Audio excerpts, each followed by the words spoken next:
دوستانو په کومه شپه باندې چې ګیلمنې ته خلک کور ته ورغلي وو، ګیلمنه یې نیوله، نو په هغه کې ولټا د ګیلمنې دویم خاوند ګرفتار شوی دی.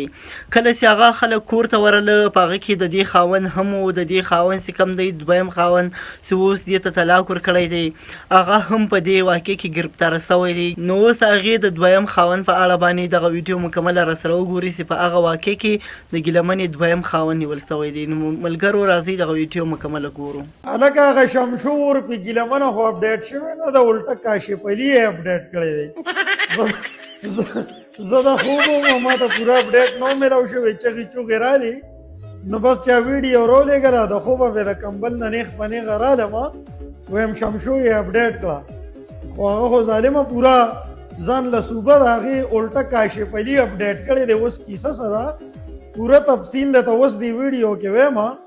دی وخت کې زه ویښ هم یم او په هوش او اواز کې هم یم، نو پوره معلومات مې وکړلو.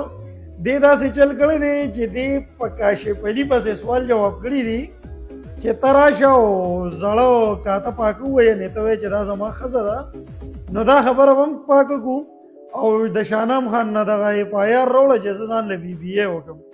کاشف علي یې چې بوتلې دی نو هلته یې ورته یو شل پنځه شیاران کېنولي وو، هغه خو یې د مخې سره د والو ختم کېنولی دی. بیا هغې جس چې ځان څه په کیسه میسه باندې رازاد کړی دی او تېښته خو نیمه بادري ده، هغه په دغه بادرۍ کې کامیاب شوی دی.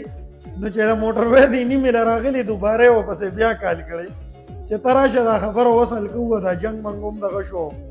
دوباره یې چې بوتلی دی نو زما خیال دی چې د وینا مطابق د خلکو چې په لوړو کې انجل کړی دی. اوس موجوده وخت کې بیا کاشف علي هم په اسلام آباد کې چېرته په یو تاڼه کې دی او د ګیلمنې دغه جیپ هم په یو تاڼه کې دی، خو ګیلمنه دا هم ښه محفوظ ښه بېغمه چېرته په خپل کور کې یا په پردي کور کې ناسته ده.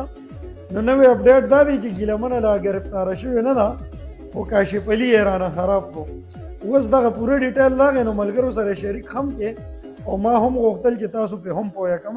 سار چونکې ما ویډیو کړې وه، خو زه د خوب مچۍ مې هم نه وسکلې، نو پوره په خوش او اواز کې نه وم. د هغې بخښنه غواړم چې ویډیو راولېږله چې یاره اپډیټ شو، خو اپډیټ شوی نه ده. صحیح ده.